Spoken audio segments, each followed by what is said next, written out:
Welcome to Tales to Terrify.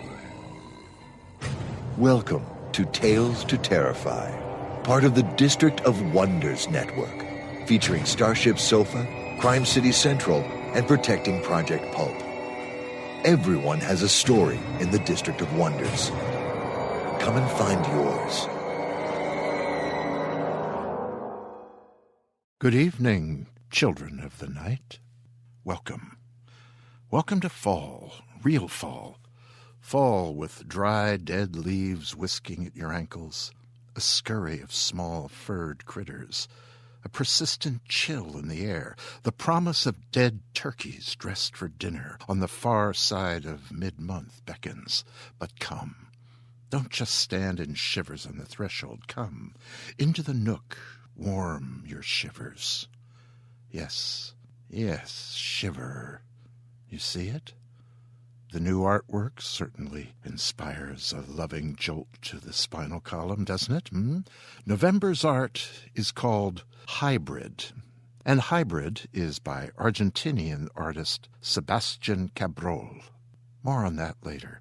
For now, if you can, turn your attention to the scent of apple and cinnamon. Settle. Have a hot mulled cider. Snuggle with a loved one. No danger. That's just a long cinnamon stick to stir the spices. Well, this is Tales to Terrify. I'm Lawrence Santoro, confessing that, yes, I did prepare last week's show. Last Friday, I was elsewhere. Canada, in general terms, more properly the environs of Toronto for the World Fantasy Convention, not Toronto proper, but nearly nearby Toronto. And a grand time was had. A grand time is always had when I can slip the surly bonds of Chicagoland and venture forth into the larger world with Miss Cecilia, leave operations here in the firm, sharp paws of Mahler, the ink-black cat of the Nook, who was assisted, of course, by his caregivers, Ms. Tabitha, and Chris and Darlene Bell, who provided opposable thumbs and affectionate scritches for them both. The con? Well, excellent, I'd say. Excellent so far. What do I mean, so far, you ask? Well, the last World Fantasy nearly killed me. But that is another tale for another time. This time, I saw and had FaceTime with some old chums and some chums I've known but never met. We forged new chummery at this one, and, as mentioned, met folk known only by their tiny icons and frequent comments on Facebook and on the Tales to Terrify forum. Hello again, Sandra Odell, on whom I now can put a human face to your electronic one. While there, I touched base with some of the contributors to Tales to Terrify, both the show and to Volume 1. In particular, I shared meet-and-greet duties at the Horror Writers Association table with Miss Nancy Kilpatrick, author, editor, and writer of An Eye for an Eye, which appears in Volume 1 and which will be on Tales to Terrify, the podcast, very soon. I had a chance to interview Nancy, and I'll air the conversation when her story is ready to be heard here in the Nook. Excellent, yes. Now, about this month's image. It's striking, yes? Yes. Disturbing, enigmatic, painful. I am delighted that we could post this image for this show, because, well, when you hear tonight's tale, you'll know. The artist, as mentioned, is Sebastián Cabrol. He is Argentinian and is principally known as a comic artist. As you can imagine, though, his art, comic or not, focuses on the dark side of the universe. Sebastián was born in 1978 in Paraná, and I may or may not be pronouncing that properly, Paraná, Argentina. He says, like everything, his art began when he was little, when he was drawing with his brothers or in school. He attended the art school in his hometown, but left after a year to pursue his own course of training. That was in the year 2000. In the past 10 years, he's been published in fanzines and has shown in art exhibitions. Recently, he's worked with Alter Comics Studio. In 2010, they published his graphic adaptation of Robert Bloch's The Feast in the Abbey in their vampire, zombie, and otherwise undead collection, Relato de no Muertos. Sebastián said that this week's image, Hibred, began, quote, as a very rough sketch that was primarily texture and a symmetrical pattern made of flesh. Often, he says, I have to start with this kind of diffuse idea, then start to work to make it more rational, or transfer that single element into a complete picture. In this case, it resulted in a repulsive organ in the back of a strange creature that could be a female monster or a person changing into something horrible. I don't try to represent already existing mythological creatures, he says. I try to make my own creatures, which usually don't have an explicative background. I see the work more as a manifestation of irrational ideas and thoughts. That we can't explain these ideas doesn't make them worth less.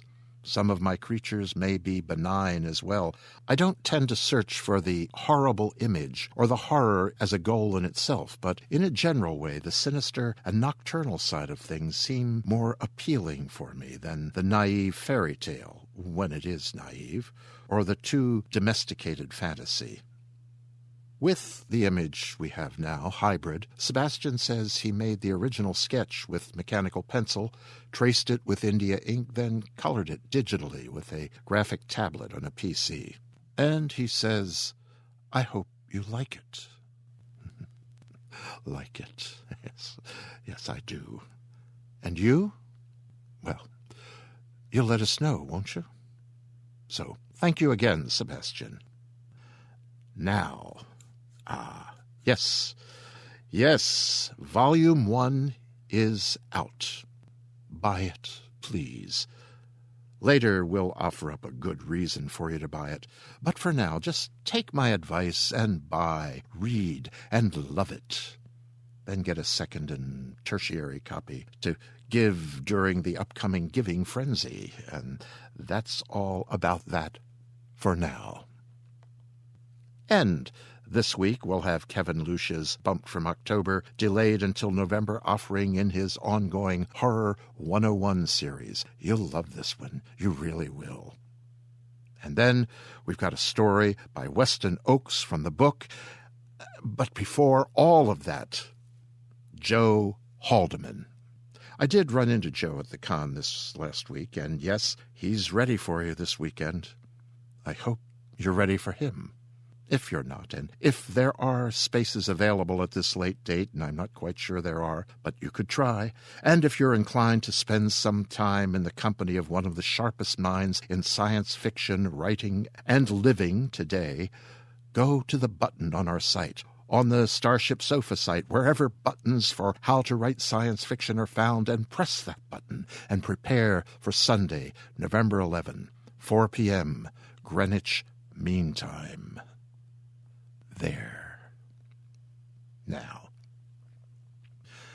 that the book is out, I promise I will be less talkative, less effusive about my own early life and let the show get on with itself. So, without further autobiographical fuss from me, here is last month's, actually. Here is Kevin Lucia with Horror 101. Kevin?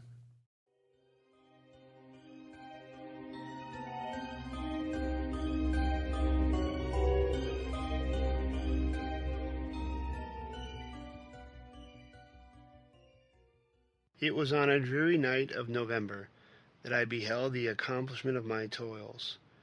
With an anxiety that almost amounted to agony, I collected the instruments of life around me, that I might infuse a spark of being into the lifeless thing that lay at my feet. It was already 1 a.m. The rain pattered dismally against the panes, and my candle was nearly burnt out, when, by the glimmer of the half-extinguished light, I saw the dull yellow eye of the creature open. It breathed hard, and a convulsive motion agitated its limbs. How can I describe my emotions at this catastrophe, or how delineate the wretch whom with such infinite pains and care I had endeavored to form? His limbs were in proportion, and that I had selected his features as beautiful. Beautiful, great God! His yellow skin scarcely covered the work of muscles and arteries beneath. His hair was of a lustrous black, and flowing, his teeth of a pearly whiteness, but these luxuriances only formed a more horrid contrast with his watery eyes, that seemed almost of the same color as the dun white sockets in which they were set, his shriveled complexion, and straight black lips. Welcome to another installment of Horror 101 with Kevin Lucia here at Tales to Terrify. That, of course, was the pivotal scene of Frankenstein, a Modern Prometheus by Mary Shelley, when Victor Frankenstein for the first time beholds his creation as it comes to life. Frankenstein will be only one of the novels we'll be looking at this evening, but first, before we do that, I'd like to take a look back and bring us up to speed as what we've covered so far. We have been attempting to chart the history of the horror genre, starting with the early Gothic period, which would be around the 18th century. And as I've said many times before, it's such a wide genre, trying to chart its beginnings and growth will probably be a nearly impossible task, but we should have a lot of fun along the way. Regardless, we started with the early Gothics. We looked at The Castle of Otranto by Horace Walpole. We looked at The Monk by Matthew Lewis. We looked at The Mysteries of Udolpho by Anne Radcliffe. And we talked about how those stories primarily took place in castles. They involved haunted and cursed families. Very often, hubris was involved, so the characters were defying God's natural order. So because of that, there are divine warnings. You are not heeding God. This is what's going to happen to you. We had persecuted females in both The Castle of Otranto and The Mysteries of Udolpho. We have females who were persecuted by menacing male figures. We had supernatural phenomena in all three stories. They were explained away in The Mysteries of Udolpho because that was a natural Gothic. They were of divine nature in The Monk. And The Castle of Otranto, they were in a hazy, divine kind of, you're being warned by God that you're not behaving in the proper way. And that is the essential texture, if you will, of the early Gothic novel in the 18th century. Of course, it's by no means representative of all the Gothic novels, but a large number of them feature these same characteristics. What we're going to do now, over the next several broadcasts, is move to the early 19th century, and in doing so, we're going to look at a period that's been named by many people as the Romantics, the early Romantic Gothics. We're going to be looking at Frankenstein, Melmoth the Wanderer tonight. We're also going to be looking at Dr. Jekyll and Mr. Hyde. Even though Dr. Jekyll and Mr. Hyde falls in the latter 19th century, we're going to look at that today as well, because all three of these stories move the Gothic novel from just occurring in castles with persecuted females, mysterious supernatural happenings, to a more nuanced message, if you will, of the tale of the forbidden knowledge, delving into things that man should not delve into. We have fallen heroes who are reaching for greatness, and they suffer hubris, not necessarily because they were arrogant or menacing or cruel, but simply because they're trying to be too great. We also have with Melmoth the Wanderer the classic deal with the devil, and assuming this pact for everlasting life that eventually becomes a burden that Melmoth seeks to foist upon someone else. So let's begin with Frankenstein by Mary Shelley and The Strange Case of Dr. Jekyll and Mr. Hyde by Robert Louis Stevenson. Both of these stories you could look at as in some ways being tragic stories. We have a hero who, in both Jekyll and Hyde and Frankenstein, are men of science. And for varying reasons, they start investigating things that maybe man should not know. Victor Frankenstein becomes obsessed with delving into the secrets of giving life, whereas Dr. Henry Jekyll becomes obsessed with discovering what is it that separates good and evil inside of us, and is there a way that you can isolate both of these things. What's very interesting in both of these stories that I think sometimes gets diluted and we don't see in the modern adaptations a lot, especially if it's pastiche or a parody or something like that, is neither of these men are portrayed for us as being evil. They're tragic figures. Both men claim they're doing what they're doing for the good of science, for the betterment of mankind. And there are several points throughout both stories where the narrative states they had a chance to turn away. In fact, I believe it was even in both Frankenstein and in Dr. Jekyll and Mr. Hyde, there are hints that perhaps a divine power was offering them an out. You can turn away. This is your last warning. Unfortunately, in both stories, they push on. Victor Frankenstein continues to search after the meaning of life, spending his nights in charnel houses and grave robbing, and we just have they don't come out and say it. Again, one of the things that separates some of these early works from what we see today is that, graphic nature of the prose.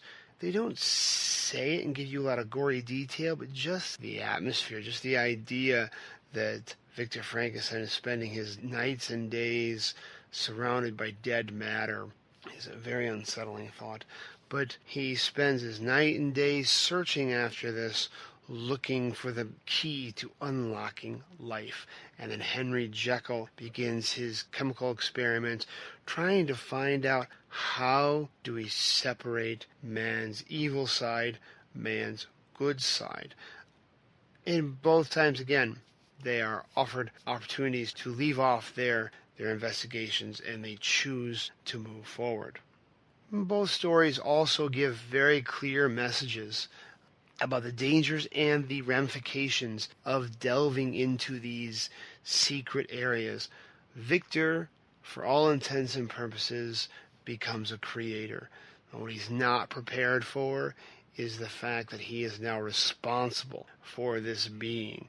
And if there's any part of the novel where Victor becomes a little bit unlikable as a character, is when he's trying to rationalize and throw all responsibility upon the monster, forgetting the fact that he was the one, of course, that brought the thing to life to begin with, and not only that, abandons the creature without any type of guidance, any type of instruction, with any type of protection.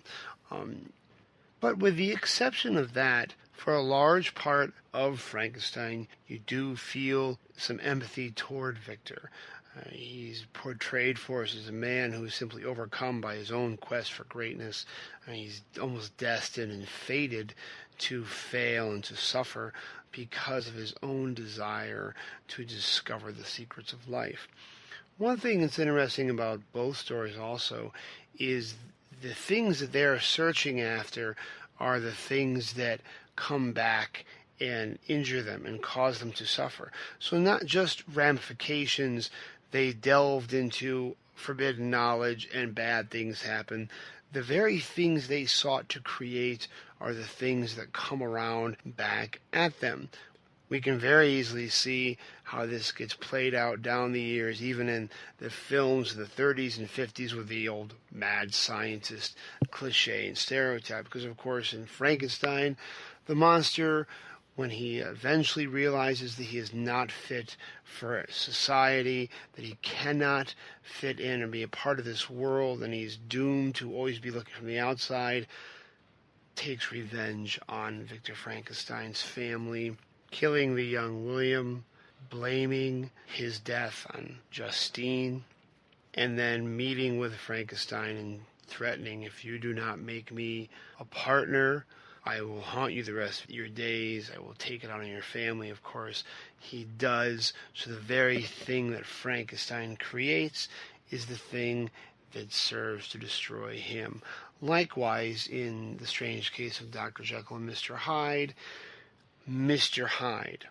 the alter ego that Jekyll has created accidentally, because there's the intimation there what Jekyll's trying to do is separate good from evil so that a man's very good side can be his absolute best and go out and do great things, and then free up his evil side to go on and wander and do things on his own as well. and Hyde himself becomes the instrument of destruction, and slowly the transformations start taking over Dr. Jekyll without need of the drug that was sparking the transformations to begin with.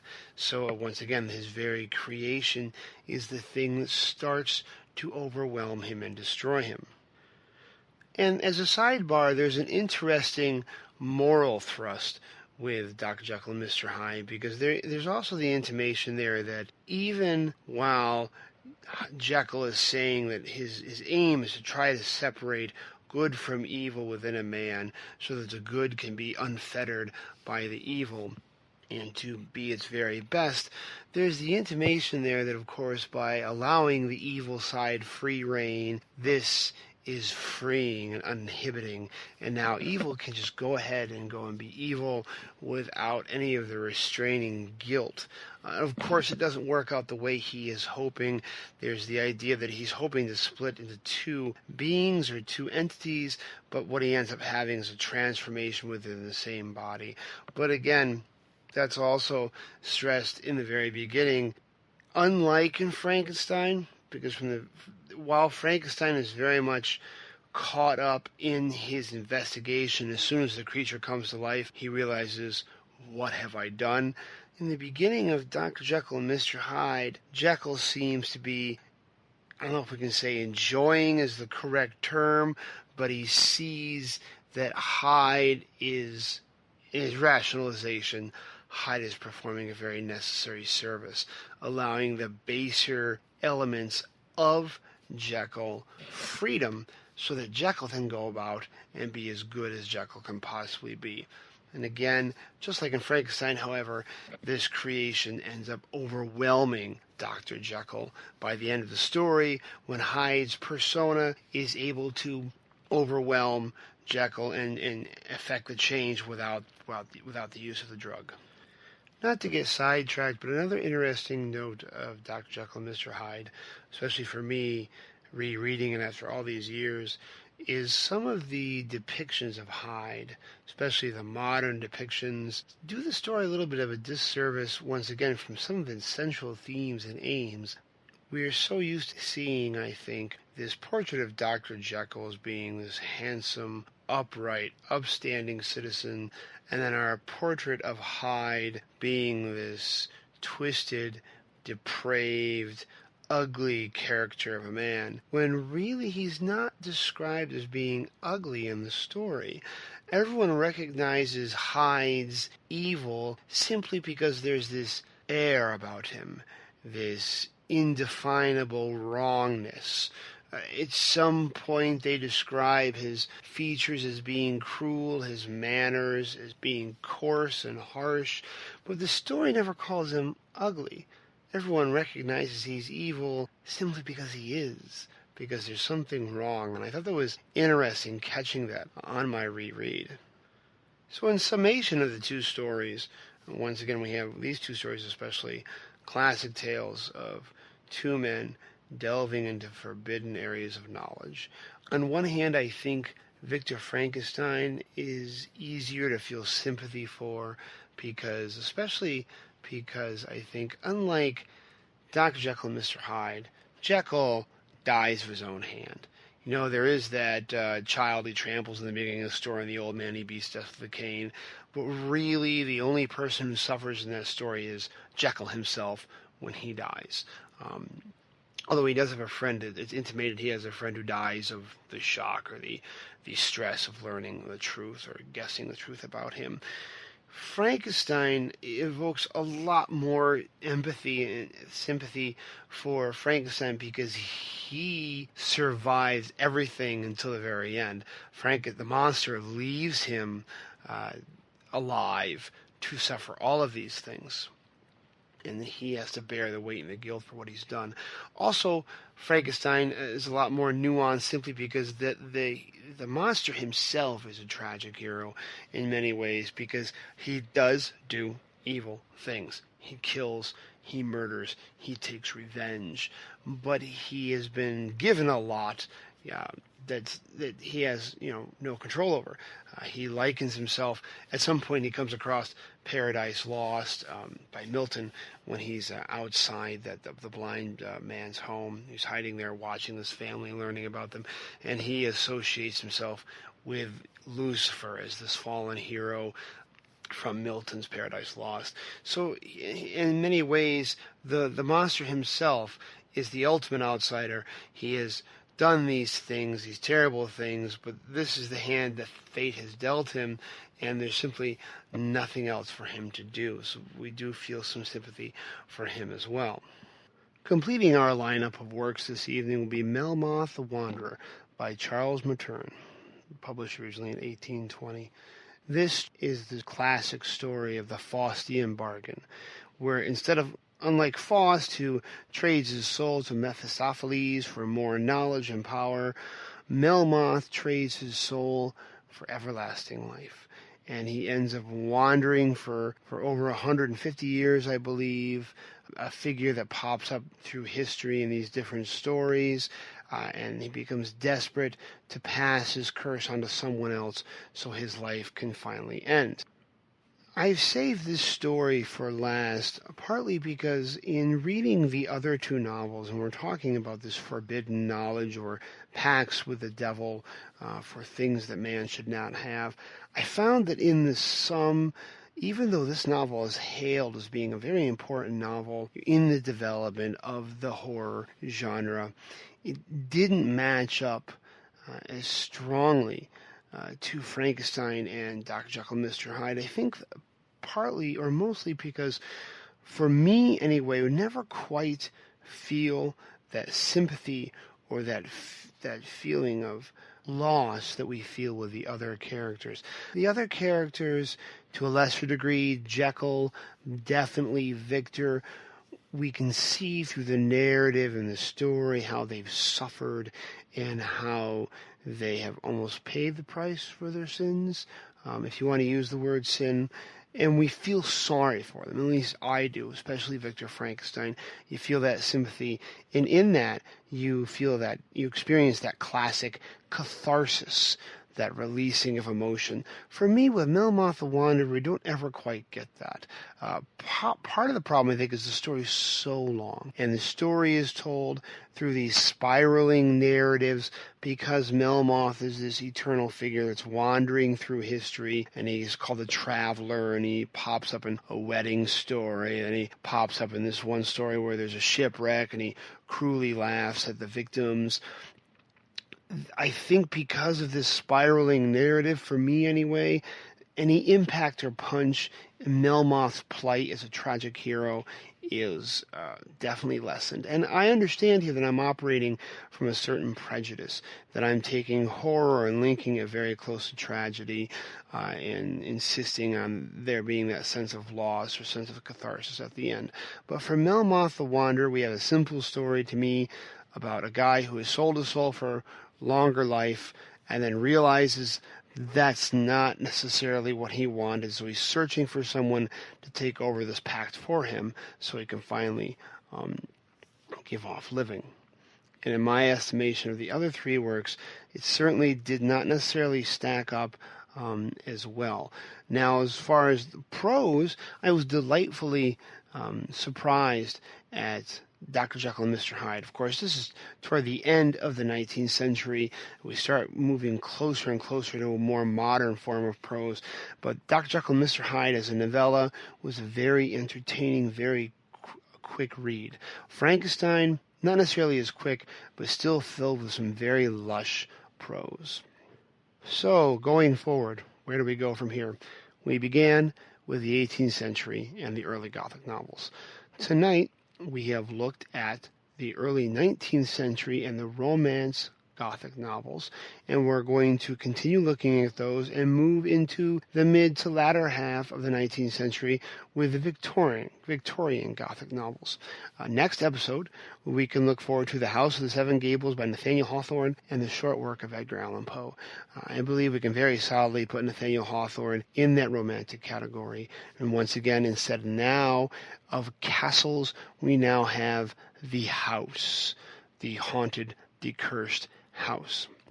Edgar Allan Poe, also definitely romantic, but we can say that he works as a nice bridge between the Romantic Gothic period and the Victorian Gothic period. Now, the Victorian Gothic period, as we end the show tonight, is one where we see the Gothic tale really starting to diversify. And I have, maybe somewhat arbitrarily, looking at the stories ahead of us, I have somewhat borrowed a page from Stephen King's Danse Macabre, and I have split the Victorian Gothic and the Gothic tale up into three categories, which I'm going to follow through. The first is what I like to call the house, because this is the development, of course, of the Gothic tale in the Gothic castle, because we have the House of the Seven Gables, we have the Turn of the Screw, we have the Haunting, the Woman in Black, Uncle Silas. Now these recurring stories, Bleak House, now these recurring stories that are happening in old manors and houses, which of course continues right up through Lovecraft.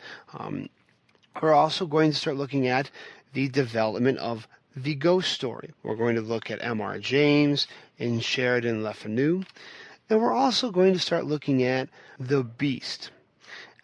We could say that we had a little bit of the Beast with Hyde and the monster and Frankenstein, but what we're really looking for is a beast that comes from within, that's either a violation or an abomination of humanity with the vampire, or is a perversion of humanity from the inside in the werewolf. So once again, we're going to look at Carmilla by Sheridan Le Fanu, and we're going to look at Wagner, the werewolf. And so that's where we're going to be going for the next couple episodes. And once again, if you have any questions or comments, please feel free to comment at the end of this podcast.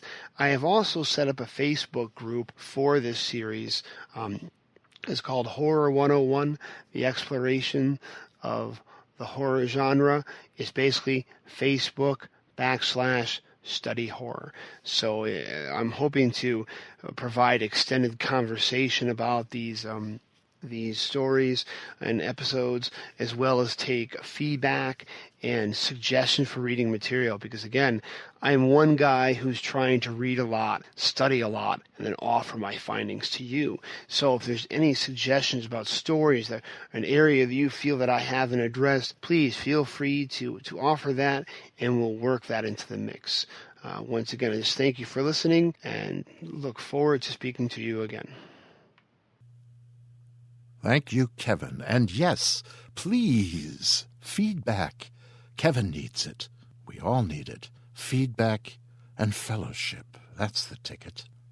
If you're a regular subscriber to Tales to Terrify, stop by our site, talestoterrify.com, and leave word. Let us know. Give us hell. Stroke our egos. You know you want to. Go ahead. And thanks again, Kevin. I am really enjoying this excursion into the old, the hoary, and enjoying getting a view of the classic works and the progenitors of our form. So, all right, to keep my promise, we slide right from horrors past to horrors present and yet to be. The fiction we have tonight is from Weston Ochse and is from Tales to Terrify Volume 1. So, if tonight's tale touches your fancy, or just plain creeps you out, well, you know what to do. There's always that buy button waiting. Here is Weston Ochse. Big Rock Candy Mountain. Jethro James tapped the last rock into his crack pipe and smoked it. The memories of his third-grade field trip to the Natural History Museum in Omaha and his first sexual experience with his third cousin Alice at the age of 12, sizzled, popped, and extinguished as the toxic drug took hold of his nervous system and turned him into a human disco ball. But that was okay, because smoking crack was his job. At least it was ever since the nice government man had gotten hold of him. The van roared away, leaving him alone on the street. Old buildings, some reaching 7 stories, huddled together and swayed as the warm Santa Ana winds threatened to blow them away. Graffiti covered every surface, as unreadable as the small print on a drug bottle. The smell of urine and garbage mingled to become a recognizable uptown aroma. Cars sped by, driven by wild-eyed suburban drivers, holding the steering wheels with double-handed, white-knuckled grips, afraid of those few who braved the urban walks. Ventura, California, once infamously known as the porn capital of the world, was now just another Los Angeles suburb, where malls and prefab houses sprouted overnight like mushrooms on a shit pile. Who knew that the end of the 1980s meant the decline of hair metal, the Soviet Union, and pornography as a capitalistic way of life? Sure, remnants of all three still existed. Rat still performed in northern Pennsylvanian VFWs to long tables of retired soldiers who remembered partying when Reagan was president. Russian government officials still had their dachas and dreamed of the return of a society where everyone was equal, and they were just a little more equal. The Internet resurrected the world's wet dreams, allowing one-click viewing of anything and everything, in all time zones and any position. And for those who desired a more permanent solution, videos could be rushed to their door in nondescript brown wrappers. But gone were the blockbuster porn movies. Gone were the XXX theaters with 1,000-bulb marquees illuminating the darkness like nightlights for the perverse. Porn in Ventura had been as common as corn in Iowa. Porn and corn. Jethro liked the way the two words sounded together. Corn, porn. Corn, porn. The porn fields of Iowa.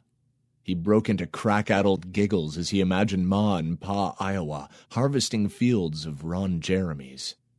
And in the kingdom of Ventura, there was a time when Jethro had been king. He'd starred in 127 movies and videos. He'd had every woman in the industry, at least twice. Men wanted to be him.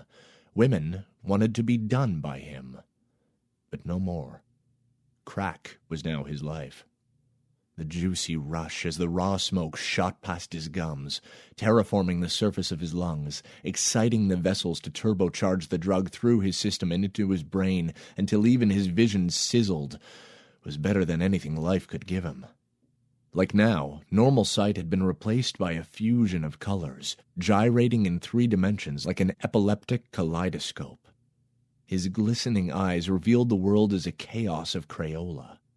A poodle and an elm tree could glow pink as easily as not.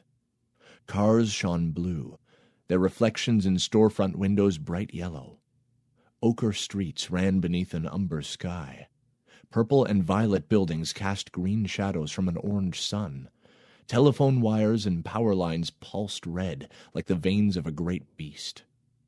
People moved about, their solid colors random by assignment, yet vibrant with their mystery. But it was one specific color that Jethro James sought. He swayed, the effects of the drug as it clenched tighter, causing him to stumble. He steadied himself on a golden parking meter, and noticed offhand that the time had expired. After fumbling in his pocket for a moment, he thunked down a dime, then pushed himself away from the meter like a boat casting off. And then he saw it, a single white presence. Dressed as a postman, the Nephilim strode down the sidewalk, as unaware of its stalkers as the surrounding pedestrians were of the true form of the postman. Jethro squinted past the brightness, enough to make out that the Nephilim was a middle-aged black woman. Her forward-leaning gait, combined with the uniform of a postal worker, lent an inculcated officiousness that deterred people from bothering her. Jethro began to giggle. J-Dog, this is Asylum. Cut out the chatter.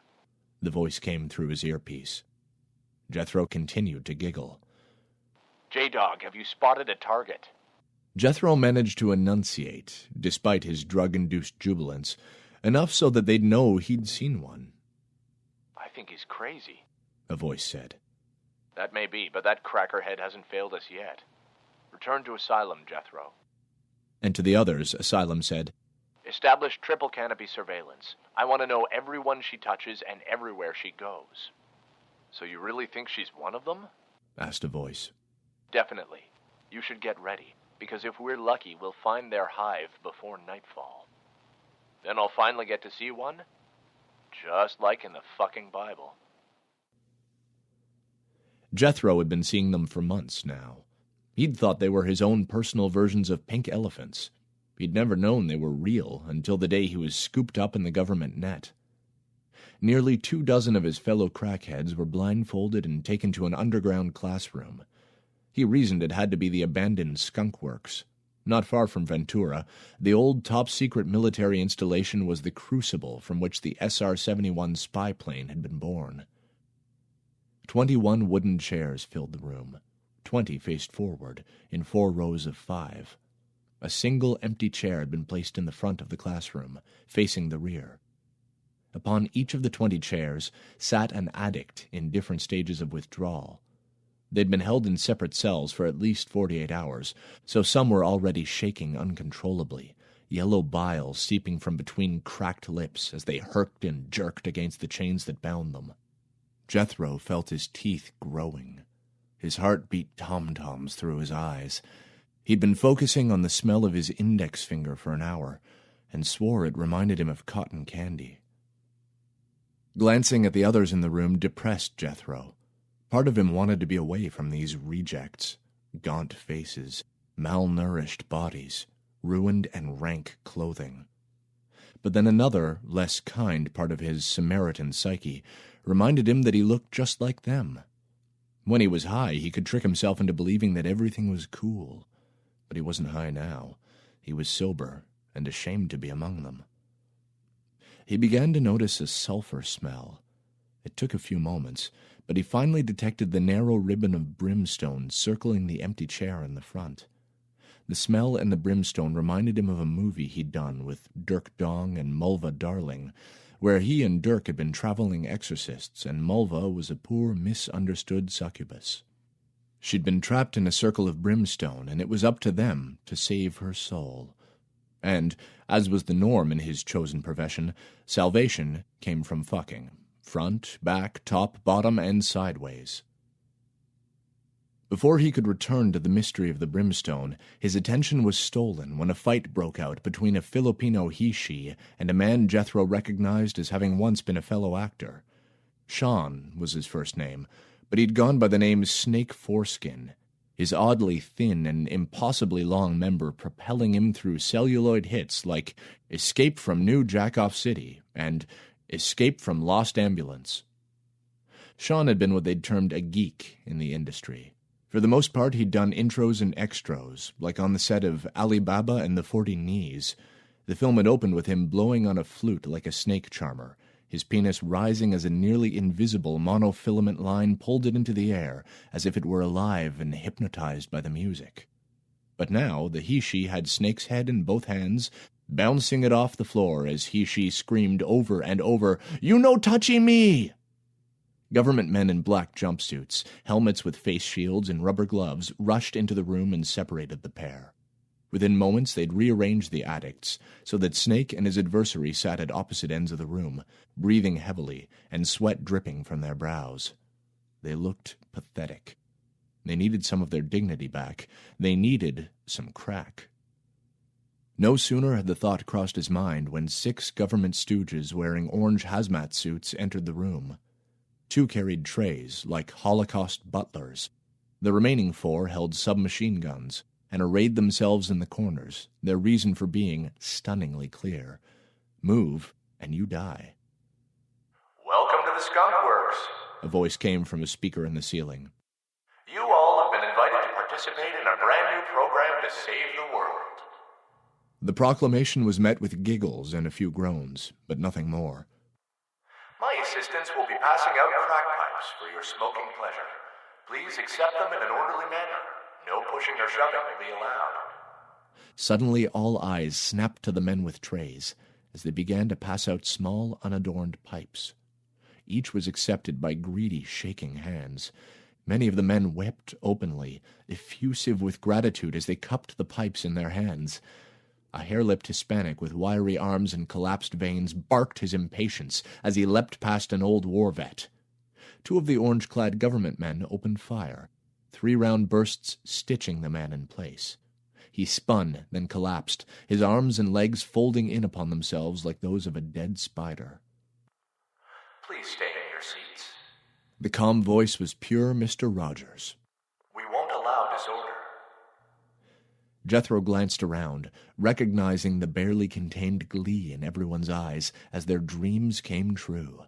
All their midnight prayers and begging had finally delivered them to what they so desperately craved.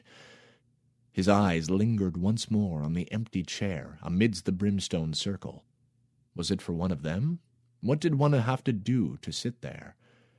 A sticky net of melancholy entrapped him as he realized how far he'd traveled from his life in Iowa. He could have stayed with his family. He could have been part of a heritage first ground into the soil 200 years ago. But instead he'd followed a dream fueled by rock music, porn mags, and impossibly long-legged girls. He'd found happiness and fame for a time between their legs, but when the industry had crumbled beneath the enlightenment of the 1990s, he'd nowhere to go. He couldn't go home. For him, Iowa was a clean place, a place where his family had grown for generations, a place where people rarely even kissed in public, much less... He didn't want to finish the thought.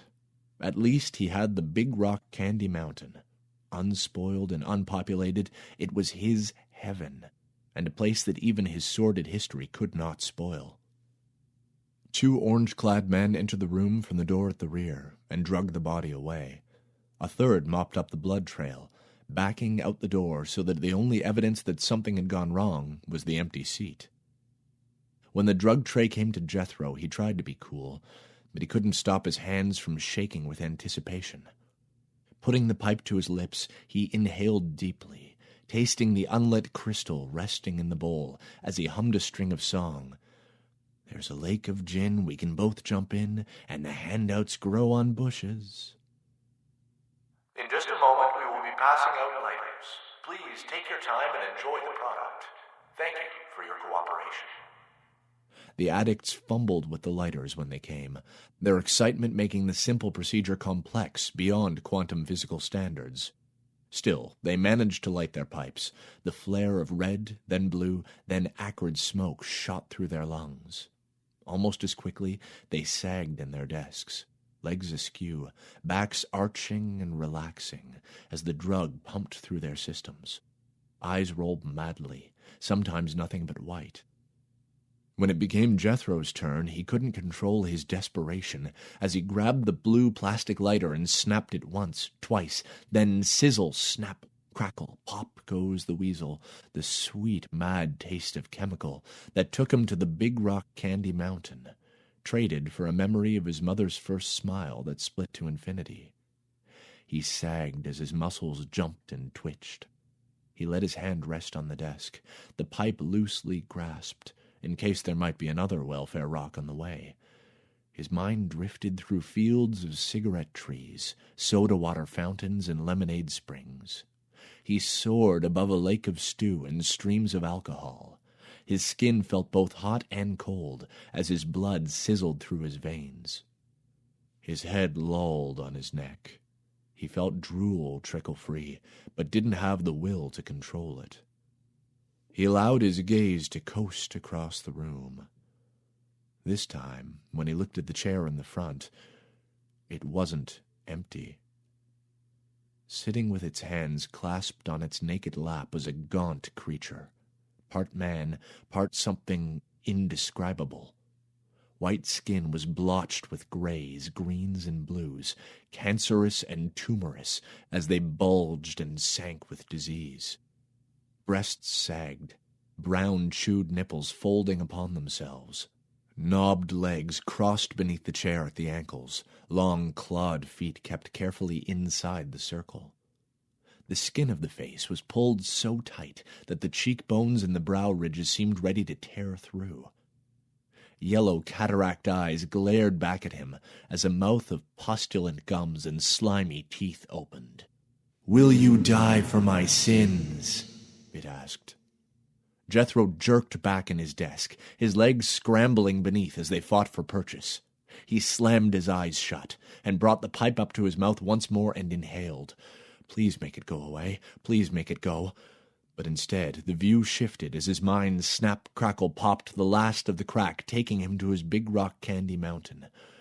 But instead of the peaceful sounds of the brooks and the birds and the bees, a great voice boomed across the land, causing crevices to wrench open and rocks to avalanche down the faces of the cliffs. Water boiled, and forests burst into flame, even as the air became so oppressive and heavy that the creatures of the mountain fell where they stood. "Lift up your banner upon the high mountain. I have commanded my sanctified ones. I have called my mighty ones for my anger. They come from a far country, from the end of heaven, with my weapons of indignation, to destroy the whole land." Jethro scrambled to his feet, breaking the desk apart. He backed away, his arms in front of his eyes, terrified at what he might further see. But the creature merely grinned as it stood to its full height, easily that of the tallest man. "Will you die for my sins?" it asked again. Jethro fell to the ground, his head slamming hard against the tile. Volcanoes erupted along the spine of his big rock candy mountain, spewing effluvium into the air. Screams of animals and insects joined with his own as his heaven was destroyed. "Howl ye, for the day of the Lord is at hand. Therefore shall all hands be faint, and every man's heart shall melt, and they shall be afraid. Pangs and sorrows shall take hold of them, and they shall be amazed one at another, as their faces turn to flame." 3 days passed before he was allowed to leave his hospital bed. Nothing was physically wrong with him. Only his mind had been affected. And even now, after a dozen therapeutic doses of crack and some minor explanations, his imagination felt scoured and raw. Finally, he'd been able to return to his big rock candy mountain, and it showed none of the devastation that the creature had heaped upon it. They didn't go into great detail, but it seemed that he'd been the only one to pass the test. The others were released. He was given a new set of clothes, jeans, shirt, and shoes. Then they took him into a conference room where 2 men waited. His mouth felt sandblasted. His body had spent time rammed in a compactor on the back of a trash truck. He really didn't feel much like talking to anyone. All he wanted was to get back in bed and smoke a little more. "This is Mr. Lachance. He's a cosmologist." The government man was the same one who'd spoken to him before, and was straight out of a B-movie. All that was missing were the dark glasses. "He sells makeup?" "No, that's a cosmetologist. A cosmologist studies the physical universe as it relates to time and space." "And associated phenomenon," Mr. Lachance added. He wore jeans, loafers, and a tweed jacket, over a T-shirt with the words, "I honk for angels." "Some of us study planets. Some study the relativity of distorted space. Others, like me, discourse in celestial existence as outlined in certain historical texts." "What?" "Part of my studies involves angelic transmigration, in this case cherubim and Nephilim." "Wait, you study angels? As in white robes, flaming swords, and booming voices? Big Rock Candy Mountain turning Vesuvius?" He shook the memory away and reminded himself that it had never happened, could never have happened. Turning to Mr. Jones, "Has this guy been smoking my crack?" "No, Mr. James. He's very serious. You should listen to him." The government man knocked on the table. "You know what he's talking about." Jethro glared at him for a moment, wondering exactly how much the "you know" meant. "Fine, but look at it from my point of view. You pick me up, put me in a room full of addicts, feed me crack with enough kick to break my teeth, then reward me like a lucky monkey for being the only one to see a special kind of pink elephant, in this case some shriveled and dying thing. Only he wasn't my pink elephant. Instead, he was some angel you'd captured and managed to hold in a circle of brimstone. Angels? Are you kidding me?" The government man shook his head, knocked on the table to get Jethro's attention, then pointed to some words he'd written on a piece of paper. Isaiah 13. As if Jethro knew what that meant. Lachance cleared his throat and frowned down his nose. Not mere angels, but Nephilim and cherubim. "Whatever," Jethro cursed, tearing his gaze away from the paper. "Is he always this belligerent?" Lachance asked. We don't know. This is the first time he's been sober since after the test. This is the real me. Jethro stood and postured, pumping his pelvis towards them. This is me in all my faded glory. And to think that women used to beg me to fuck them. Thankfully, we don't want the real you. We like you just fine on crack. Mr. Lachance lowered his glasses and peered over the tops of them. You're very special, Mr. James. We've only found 16 others like you in 20 years of testing. If I'm so special, where's my fix? The government man knocked on the table once more, bringing Jethro's attention back to the paper. Isaiah 13. You'll get that soon enough, Mr. Lachance said. We just want you to understand why we're doing this. Why? Do I have to sign something? Well, yes, actually. A non-disclosure agreement and a release for death or damage. Standard stuff. These might be standard to you, Sparky, but not for me. So you want me to sign papers stating that I'll never talk about it, and if I die, I'll never expect you to pay me, and if I live but am just a little fucked up, I'll not come to you for a little fix-up. Does that about cover it? Yep. What do I get out of it? All the crack you want, free of charge, the government man said, for the rest of your life. 1,000 smart-assed responses crystallized into an explosion of pure joy as Jethro's need overwhelmed his concern. He swooned at the possibility of not having to panhandle, crying as each quarter and dime propelled him towards his salvation wonderland. Not having to dumpster dive, not having to steal food because the money was already spent on a rock. God, how far he'd fallen. Free crack was like free sex. He'd had the latter. Now they wanted to supply the former. Free of charge? He couldn't keep the shake from his voice. USDA prime choice crack cocaine. Jethro gritted his teeth and fought the urge to giggle. He dug his nails into the palms of his hands to keep them from shaking. He needed to concentrate. He needed a few minutes of clarity, because part of him was reminded that there were no free lunches. He might be getting free drugs, but there'd be a price to pay down the line. What do I have to do for this? He licked his lips and pushed his greasy bangs out of his eyes. I mean, I know you want me to see things for you, but it would help if I understood the big picture. Mr. Lachance glanced at Jones, who shrugged and looked away. He'll be stoned anyway, not that it will matter. Maybe it'll help, Lachance offered. This was an opportunity for Jethro. He'd been locked in his crack spiral for nearly a decade, with no possibilities past the next fix. Now he had a horizon, something to look forward to, something to look past. Not that he knew what was on the other side, but he at least knew that he could get close enough to look. And then a small part of him hoped that he'd find a way back to Iowa, where he could once again walk through the fields of golden corn and smell his mother's rhubarb pie. So he listened as the government doctor explained about the Nephilim that had been chained to the chair, invisible to all but him. About the Nephilim who'd been creating hives across America, for what purpose no one really knew for sure, but the government treated it like a military maneuver. Pre-positioning was the word Lachance used over and over. Creating hives of humans to serve each cherub, the Nephilim were biblical royalty. Lachance had quoted Genesis. The Nephilim were upon the earth in those days, and thereafter too, those sons of the gods who cohabitated with the daughters of the Adam, and they bore children unto them. They were the mighty ones of eternity, the people of the Shem. No one ever really paid attention to that particular part of the Bible, because it didn't fit neatly into Adam and Eve being the first. But the Bible says specifically that these creatures were on the earth before Adam, before Eve. Before crack, Jethro couldn't help but think. Lachance explained about the cherubs. Not the fat little babies of television, but powerful celestial beings who'd been in the presence of God. Cherubs like the angel who prevented Abraham from sacrificing his son, Isaac, or the angel that wrestled with Jacob, or the angel who led the Israelites under Moses out of the wilderness. Each hive is ruled by a cherub. They're here for a reason. If you look at history as we've done, each appearance resulted in a turning point for mankind. Lachance shook his head as he snapped shut the Bible.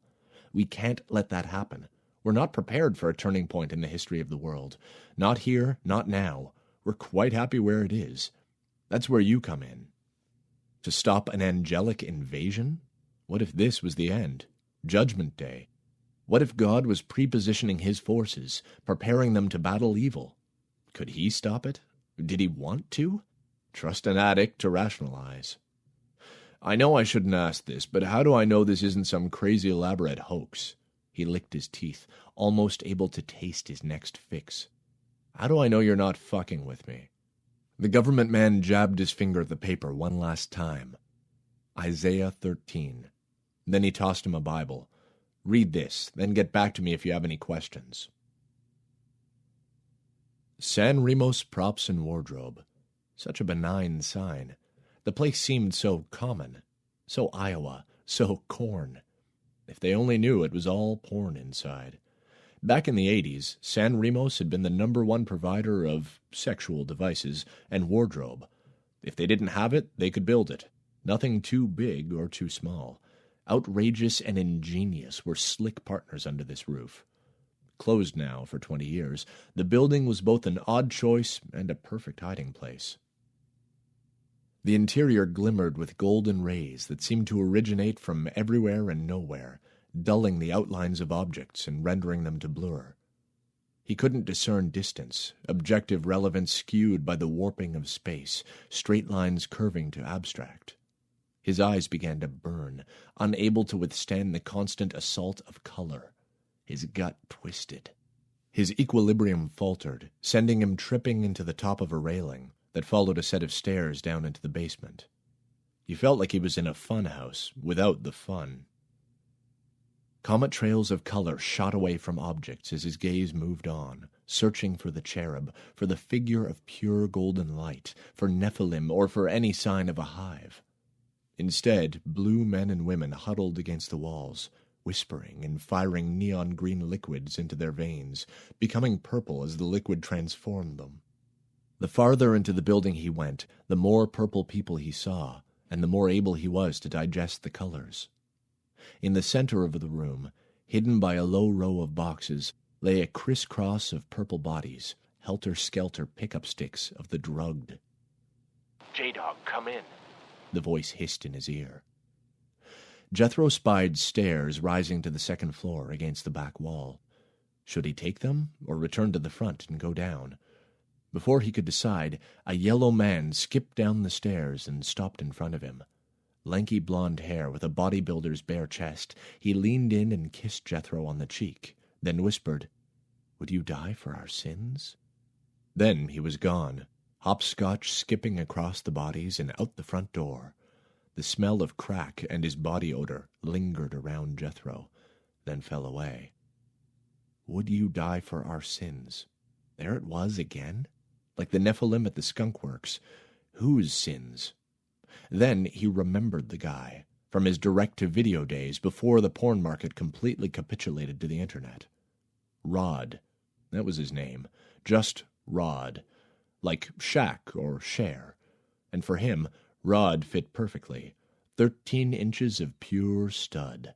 Was Jethro to save all the out-of-work porn stars? From the fluffers to the grips, was he to be their savior? Jesus died for the world's sins. Whose sins was Jethro James supposed to die for? J-Dog, are you there? Come in, J-Dog. Jethro ascended. The top of the stairs opened into a room that took up the entire second story. Light from floor to ceiling windows cascaded through the shadows and the floating moats, enough for him to see that the floor was empty. But the room wasn't. His breath caught as the enormity of the vision crystallized. "In the name of God!" he cried. J-Dog, is that you? What's going on? I told you we couldn't trust him. Shut it. He's doing fine. Jethro ignored the voices and let his gaze sweep past the dozens of hanging bodies. All yellow like Rod, these men had been hung by the neck and were dead. Evenly spaced around the room, the bodies swung gently in different directions, the ropes tied to pipes running along the ceiling, the combined weight of the bodies causing the bodies to bob. The ropes dug wickedly into the flesh around the dead men's necks, stretching them to almost twice their length. Eyes stared blank and bulging. Some had vomited. Others had bit their tongues.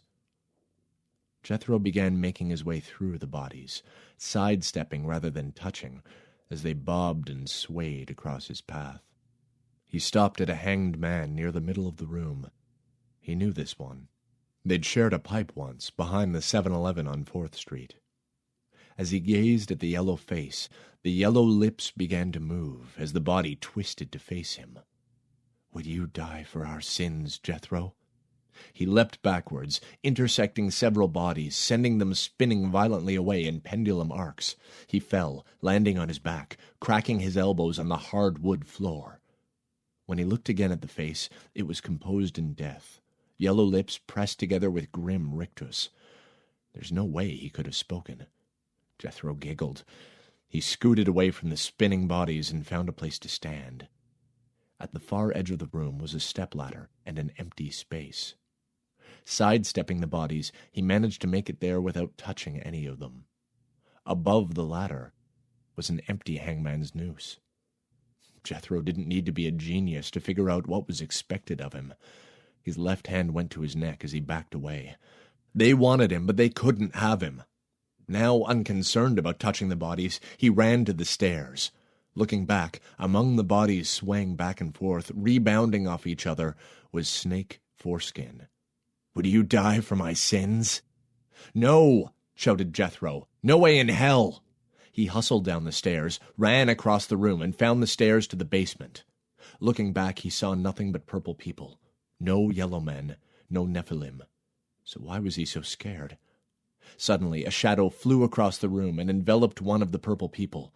Seconds later, the shadow returned to a space near the ceiling, the purple person gone. J-Dog, come in. Jethro peered down into the darkness at the bottom of the stairs. "This is J-Dog." He couldn't keep his voice from trembling. J-Dog, where have you been? "Things are a little weird in here." What do you mean? Yellow men and purple people-eaters, bobbing for crackheads on the second floor. Snake Foreskin wants me to bob. What the hell is he saying? J-Dog, you okay? Jethro gulped.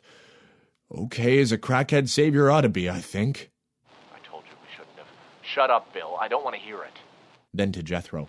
J-Dog, keep in touch. We're counting on you. "I bet you are." With that, he descended the stairs. When he reached the bottom, he had no choice but to turn left, then a short hallway and a metal door.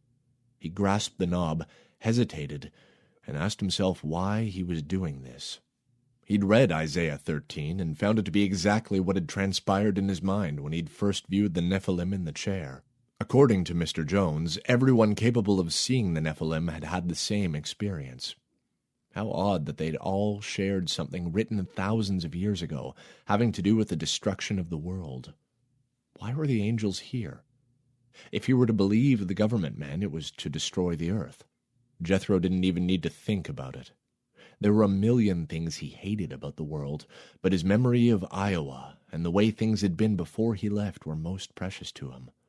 Who was he doing it for? Everyone he'd left behind. He couldn't go home, but he could ensure there was a home to return to, that there was a home for everyone else. He popped one last rock into his crack pipe and smoked it. As the acrid smoke coursed through his lungs, the memory of a car wreck at age 20 and a romantic dinner with Stephanie at the El Dorado Steaks and Morisco's Buffet zapped from existence. That's okay. It was a fair trade for bravery. He'd never really liked Stephanie anyway. The knob turned easily, so he opened it and stepped through. Light blinded him, as at least 100 Nephilim stood around the walls of the immense room, each glowing impossible white. He raised a hand to shield his eyes and made out a great mound of boxes in the center of an otherwise empty floor. Atop this, darkness reigned, blotting out the ceiling in a roiling cloud of blacks and grays. He let the door shut behind him. The click echoed in the room. He winced, ready for an attack, but none came.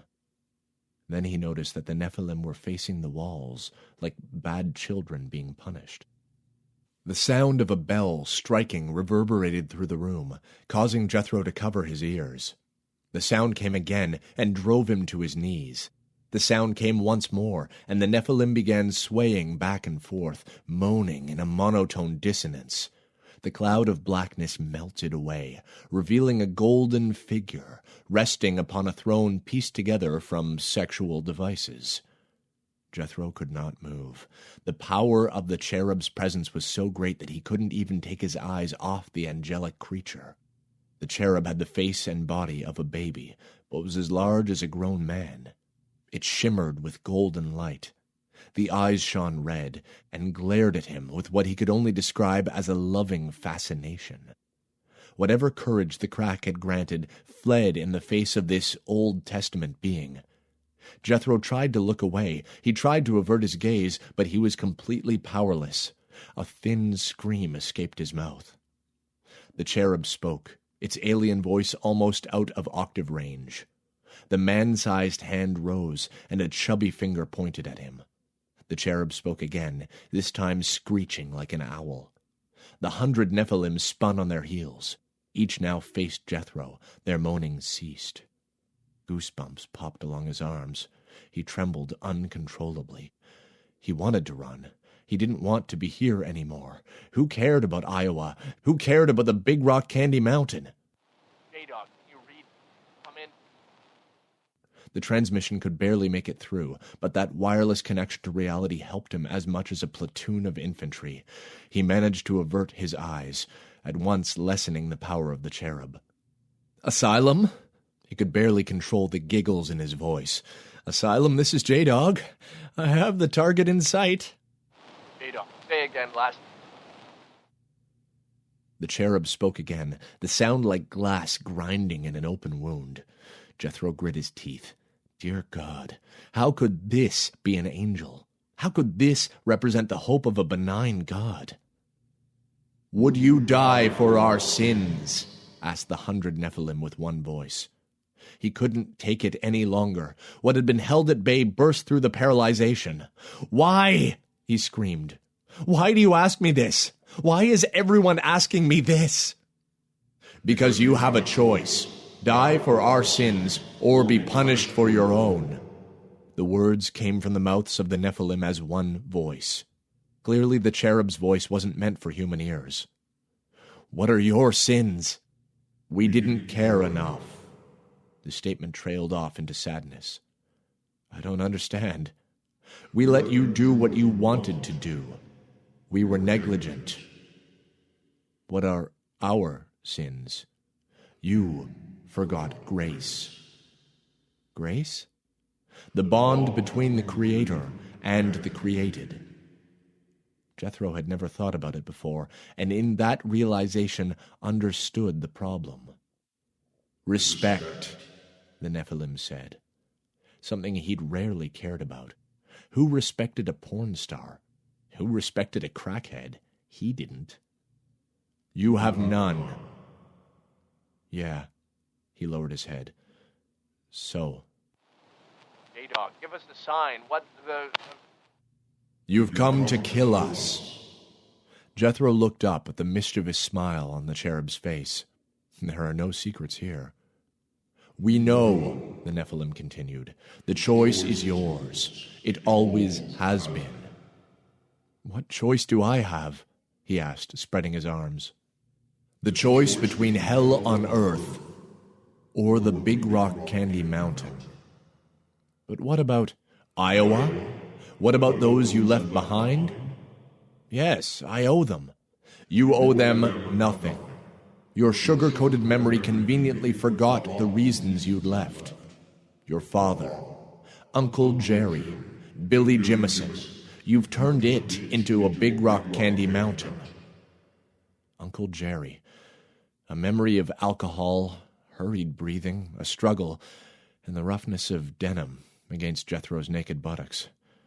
Billy Jimison, who'd waited for him behind the mailboxes with a 2x4. And his father, who'd... Nothing that was is as it was. How could I have forgotten? He gasped. Why'd I have to remember? A small, tired part of him pointed out that the memories had been hidden for a reason. Snap, crackle, pop, mimicked all 100 Nephilim. Jethro wiped tears away from his cheeks with his palms. Yeah, that's it. Snap, crackle, pop. The choice is yours. Why do I have to choose? Respect. Grace. It took a moment, but Jethro finally nodded, and as he did, his shoulders sagged in defeat. Yeah, I understand. He turned his back on the cherub and the Nephilim. He trudged up the stairs, past the purple people, past the pickup stick bodies, up the next flight of stairs, and through the hanging yellow men. The stepladder was where he'd left it. He climbed up the bottom 2 rungs, draped the noose around his neck, and tightened it. The yellow man nearest him opened his eyes. Blackened, rotting orbs appraised him. Would you die for our sins? B-Dog, where the fuck are you? Is it in there? Yes, he said to both the Nephilim and the government man. Jethro stepped up 1 more rung, then shoved off. The stepladder fell one way, and his body the other. When he reached the end of the rope, his neck snapped. The crack followed by hundreds of automatic weapons as they opened fire on the floor below. A second, a minute, an hour, or an epoch later, Jethro found himself standing in the open door of a train, chug-chugging towards an immense purple candy mountain. Lemonade springs bubbled through the rocks. Streams of alcohol meandered into a lake of ginger ale. Birds and bees buzzed the lollipop trees. Respect. Grace. Yeah, he'd finally understood. The government men wanted to kill the cherub to save the earth. The cherubs wanted humanity to die to save themselves. Everyone had their own reasons to kill everyone else. What they'd all forgotten was selflessness. The train slowed as it came to the last stop. Looking at the big rock candy mountain before him, Jethro knew he'd made the right decision. After all, if he hadn't, he'd never have ended up at the heaven he'd created for himself so long ago. He stepped off the train onto a cool mint sidewalk, his heart filled with the wonder of discovery and the awe of a wish fulfilled. Little boy turned porn star, turned crackhead, turned rock candy angel.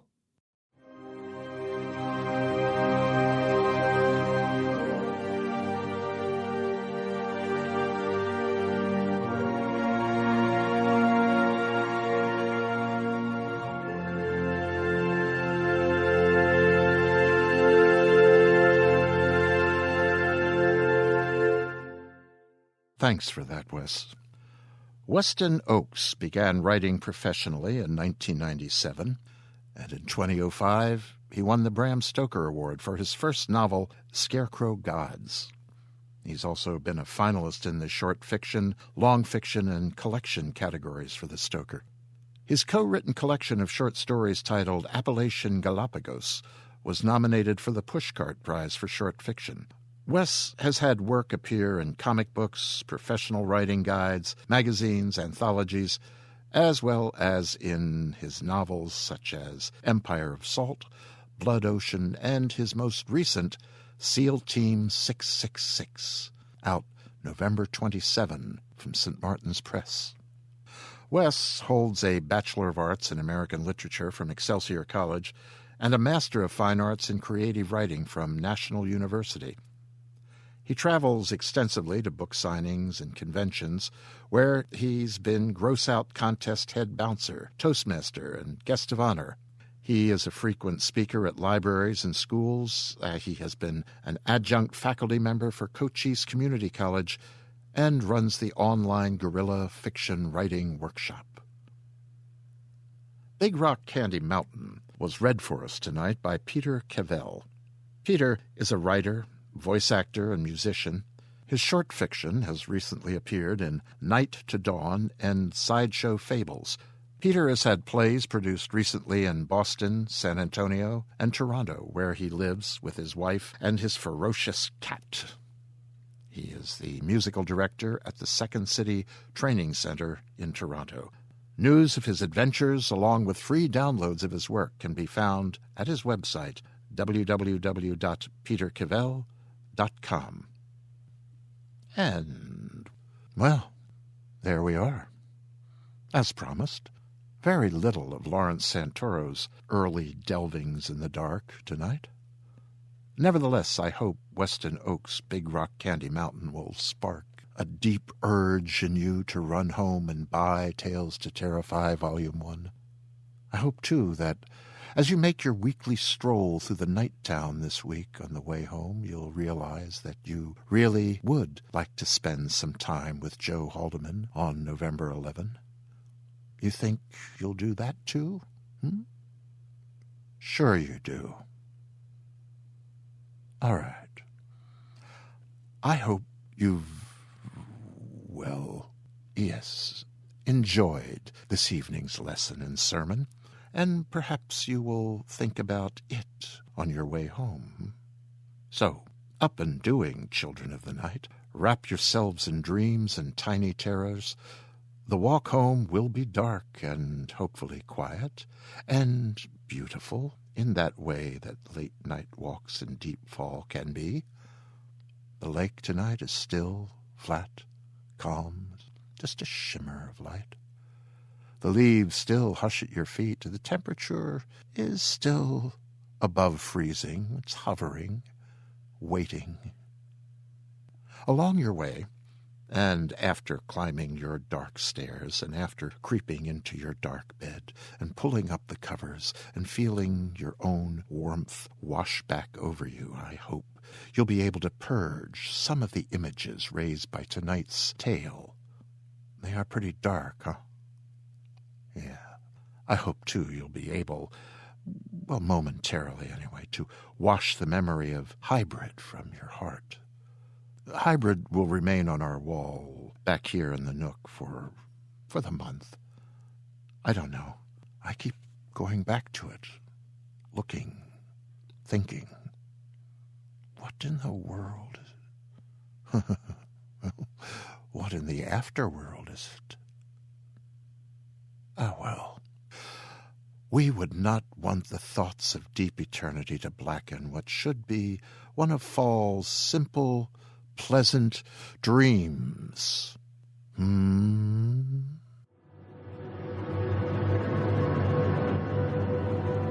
This presentation has been brought to you by the District of Wonders Network, dedicated to podcasting the finest genre fiction. You can learn more about the District of Wonders and their many literary productions at their website, www.districtofwonders.com. Thank you for listening.